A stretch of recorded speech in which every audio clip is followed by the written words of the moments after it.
Hello friends, എല്ലാ കൂട്ടുകാർക്കും സാന്ത്വനം 2ന്റെ ഇന്നത്തെ നല്ലൊരു എപ്പിസോഡിന്റെ പ്രൊമോ റിവ്യൂലേക്ക് തന്നെ സ്വാഗതം കേട്ടോ. അതായത് നാളെ നടക്കാൻ പോകുന്ന പ്രൊമോ ആണ് ഞാൻ പറയാൻ വേണ്ടി പോകുന്നത്.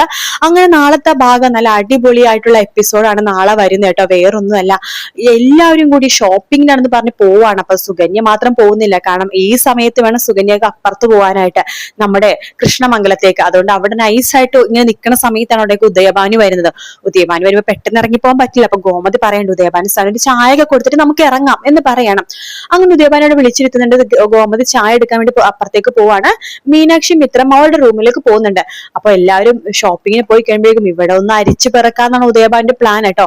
ആ സമയത്ത് നമ്മുടെ ഉദയഭാനു നമ്മുടെ ശ്രീദേവി ആണെങ്കിൽ ഉദയഭാനത്ത് അച്ഛ ഒരു സെക്കൻഡ്, എനിക്ക് അച്ഛനോട് തനിച്ച് സംസാരിക്കണം എന്ന് പറഞ്ഞിട്ട് റൂമിലേക്ക് കൊണ്ടുപോകണം. എന്നിട്ട് അച്ഛൻ നമ്മുടെ ഉദയഭാനു ചോദിക്കണ്ട, അച്ഛൻ കഴിഞ്ഞ ദിവസം വന്ന് പോയപ്പോ ഞാൻ അച്ഛനടുത്ത് എന്താ പറഞ്ഞത് എന്ന് ചോദിക്കുകയാണ്. എന്താ മോളെ നീ എന്താ പറഞ്ഞത്?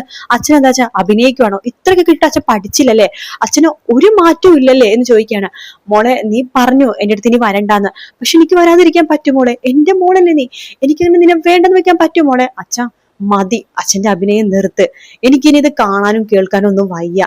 എനിക്ക് ആകെ ഒരു കാര്യം മാത്രമേ അച്ഛനോട് പറയാനുള്ളൂ, ദൈവത്തെ ഓർത്ത് ഇനി ഇവിടെ വരല്ലേ അച്ഛ, ഞാൻ സമാധാനത്തോടെ ഇവിടെ നിന്ന് കഴിഞ്ഞോട്ടെ അച്ഛ എന്ന് പറയാണ്. മോളെ അതിന് ഞാൻ എന്ത് ചെയ്തു? ഞാനിപ്പൊ തന്നെ അങ്ങോട്ട് പോകും.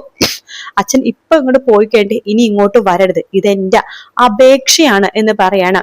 അതിനുശേഷം നമ്മുടെ ദേവി അപ്പുറത്തേക്ക് പോട്ടെ. ഉദയഭാനു പിന്നെ ഇനിയിപ്പോ സുകന്യയുടെ കയ്യിൽ 10 ലക്ഷം രൂപ കൂടി തട്ടിയാലോ എന്നൊക്കെ ആലോചിക്കുകയാണ്. ആ സമയത്താണ് നമ്മുടെ ഉദയഭാനുക്ക് ചായ എടുത്തോണ്ടിരിക്കുന്ന ഗോമതി കേട്ടോ. അപ്പൊ മീനാക്ഷി മിത്രം അടുക്കളയിലേക്ക് പോകുന്നുണ്ട്. അപ്പൊ ഗോമതി പറയുന്നുണ്ട്, ദേവിയുടെ അച്ഛന് ഒരു സത്യങ്ങളും അറിയില്ല, അയാളുടെ വിചാരം ഇപ്പോഴും നമ്മുടെ ദേവി കുളിമുറിയിൽ കാല് തെറ്റി വീണിട്ടാണ് ആ ഒരു കുഞ്ഞ് നഷ്ടപ്പെട്ടെന്നാണ് വിശ്വാസം. ഇതിനെയൊക്കെ പിന്നിൽ നമ്മുടെ അനുമോളാണെന്നൊന്നും അറിയില്ല. അനുമോളാണെങ്കിൽ ഇയാളെ കണ്ടപ്പോ തന്നെ റൂമിലേക്ക് പോയി ഒളിച്ചു നിൽക്കാണ്, വാതിലടച്ചിട്ടിട്ട്. കാരണം ഈ ദേവിക്ക് ഇങ്ങനത്തെ ഒരു അപകടം പറ്റാൻ കാരണം താനാണെന്ന് അറിഞ്ഞു കഴിഞ്ഞാൽ ദേവിയുടെ അച്ഛൻ എന്തെങ്കിലും ചെയ്യുന്ന പേടി കൊണ്ടാന്ന് തോന്നുന്നു. പാവം അവൾ അവിടെ പോയി നിൽക്കുകയാണെന്നൊക്കെ പറയുന്നുണ്ട് നമ്മുടെ മീനാക്ഷി. അപ്പൊ ഉദയഭാനു ഉടനെ തന്നെ അറിയും കേട്ടോ ഈ മഹാസത്യം, അനുവാണ് ഇതിനെ പിന്നിലെന്ന്. പക്ഷെ അനു അല്ല, സുകന്യാണ്. പക്ഷെ അനു ആണെന്ന് അറിയുമ്പോഴേക്കും ഉദയഭാനു ഭയങ്കര ഒച്ചപ്പാട് എടുക്കുകയാണ് കേട്ടോ. ഓ ബാല, നിങ്ങളുടെ വീട്ടിലെ ഒരാൾ തന്നെയാണ് എന്റെ മോളുടെ ജീവിതം കുളം തോണ്ടിയത്, ഇതിന് നഷ്ടപരിഹാരം തന്നേ പറ്റൂ, ഇതിന് ഞാൻ ചോദിച്ചിരിക്കും എന്നൊക്കെ പറയാണ്. അപ്പൊ അതിനും നമ്മുടെ ഉദയഭാനു ആണെന്നുണ്ടെങ്കിൽ അതിനും പൈസ തട്ടാൻ വേണ്ടി നോക്കുവാണ്. അങ്ങനെ ഉദയഭാനു അത് കുറച്ചു നാൾ കഴിഞ്ഞിട്ടാണ് കേട്ടോ. അപ്പൊ ഇപ്പൊ ഉദയഭാനു എന്താ ചെയ്യാൻ പോണെന്ന് വെച്ച് കഴിഞ്ഞാല്, ഉദയഭാനു ചായ കുടിച്ചപ്പോ പറയും എന്നാ നിങ്ങൾ ഷോപ്പിങ്ങിന് ഇറങ്ങിക്കോ, ഞാനും ഇറങ്ങാന്ന് പറയും. പക്ഷെ ഉദയഭാനു ഇറങ്ങില്ല. ഇവർ ഇറങ്ങിക്കഴിഞ്ഞിട്ട് അവിടെ എന്തെങ്കിലുമൊക്കെ ഉണ്ടോ തപ്പിപ്പിറക്കാൻ വേണ്ടിയാണ് ആള് നിൽക്കുന്നത്. പക്ഷെ നമ്മുടെ ദേവിക്ക് കാര്യം മനസ്സിലായി, ഇവിടെ നിന്ന് പോയി കഴിഞ്ഞാൽ അച്ഛന് തനി സ്വഭാവം പുറത്തെടുക്കുന്നു. അതുകൊണ്ട് ദേവി അവിടെ നിന്നാലോ എന്ന് വിചാരിക്കുകയാണ്. അമ്മേ ഞാൻ അച്ഛനോട് ഉണ്ടല്ലോ, ഞാൻ അച്ഛന്റെ കൂടെ വേണമെങ്കിൽ ഇവിടെ നിൽക്കാന്ന് പറയാണ്. അത് പിന്നെ മോളെ, അയ്യോ മോളെ ഞാൻ ഇപ്പൊ തന്നെ ഇറങ്ങും എന്ന് പറഞ്ഞിട്ട് ഉദയഭാനു ഇറങ്ങുന്ന പോലെ കാണിക്കുകയാണ്. അത് കണ്ടിട്ടാണ് നമ്മുടെ ദേവി അവിടെ നിന്ന് അവരുടെ കൂടെ പോകുന്നത് കേട്ടോ. പക്ഷെ ഉദയഭാനു അവിടെ പിന്നെയും കയറി ചെല്ലാണ് സുകന്യ അടുത്ത് പൈസ ചോദിക്കാനും, അതുപോലെ തന്നെ അവിടെ എന്തെങ്കിലുമൊക്കെ സംഭവങ്ങൾ ഉണ്ടെന്നുണ്ടെങ്കിൽ അത് അടിച്ചു മാറ്റി കൊണ്ടുപോകാനും വേണ്ടിയിട്ട്. കാരണം ഉദയഭാനുടെ ഒരു മാല കിട്ടിയാൽ മതി, ഒരു സ്വർണത്തിന് ഒരു മാല കിട്ടിയാൽ മതി, അത് വിറ്റ് എത്ര പൈസ കിട്ടും. അതുകൊണ്ട് തന്നെ നമ്മൾ അവിടെ കയറിയിട്ട് നമ്മുടെ ബാലന്റെ ഷെൽഫിൽ നിന്ന് പണവും അവിടെ നിന്ന് എന്തെങ്കിലുമൊക്കെ ഗോമതിയുടെ ഗോൾഡ് ഒക്കെ അടിച്ചു മാറ്റി ഉദയഭാനു അവിടെ നിന്ന് മുങ്ങുവാണ് ചെയ്യണേ കേട്ടോ. അങ്ങനെ ഷോപ്പിങ്ങും കാര്യങ്ങളൊക്കെ ആയിട്ട് ഗോമതി മീനാക്ഷി മിത്രയൊക്കെ തന്നെ അടിച്ചു പൊളിച്ച് തിരിച്ചു വരികയാണ്. അതേസമയം ബാലനാണെങ്കിൽ ബാലന്റെ വേറൊരു മുഖമാണ് ടൂർ പോകുമ്പോ നമ്മുടെ ആര്യനും ആകാശും ആനന്ദും നമ്മുടെ ധർമ്മനൊക്കെ കാണുന്ന കേട്ടോ. നോക്കുമ്പോ ഒരു വെള്ളച്ചാട്ടത്തിൽ അവിടെ പോയി നിൽക്കുകയാണ്. എന്നിട്ട് ബാലനങ്ങോട്ട് ഷർട്ടൊക്കെ ഇങ്ങനെ ഊരിട്ട് വെള്ളച്ചാട്ടത്തിൽ ഇങ്ങനെ നിൽക്കുകയാണ് കേട്ടോ. അപ്പൊ നല്ല അവർക്ക് ഭയങ്കര സന്തോഷം തോന്നണം.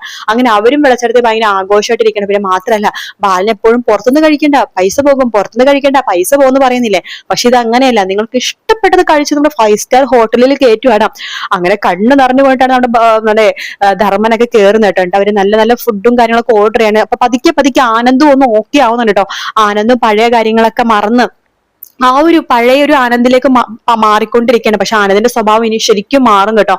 ആനന്ദ് എന്താ പറഞ്ഞത്, ഇപ്പൊ തമിഴിൽ ആനന്ദ് ചെറിയൊരു ദുഷ്ടൻ എന്ന് പറയാൻ പറ്റില്ല, എന്നാലും ഒരു സെൽഫിഷ് ആയിട്ടുള്ള ഒരു ക്യാരക്ടറാണ് ആനന്ദിന്റെ ഇപ്പൊ. ഇപ്പൊ നമ്മുടെ ആനന്ദ് പാവമാണല്ലോ, പക്ഷെ ഇങ്ങനെ മാറി ഒരു ദുഷ്ട ക്യാരക്ടർ, അതായത് ഈ ആകാശിന്റെ ഒരു സെൽഫിഷ്നെസ് ഇല്ലേ, ആ ഒരു സെയിം സെറ്റപ്പ് ഈ ആനന്ദിലേക്കും വരും. അതിനുശേഷമാണ് ദേവിയെടുത്ത് പല ക്രൂരതകളും ആനന്ദ് ചെയ്യുന്നത് കേട്ടോ. എന്തായാലും കാത്തിരുന്ന് കാണാം. വീഡിയോ ഇഷ്ടപ്പെട്ടാൽ ലൈക്ക് ചെയ്യുക, സബ്സ്ക്രൈബ് ചെയ്യുക, കമന്റ് ചെയ്യുക. മറ്റൊരു വീട്ടിൽ കാണാം. Take care. Bye bye.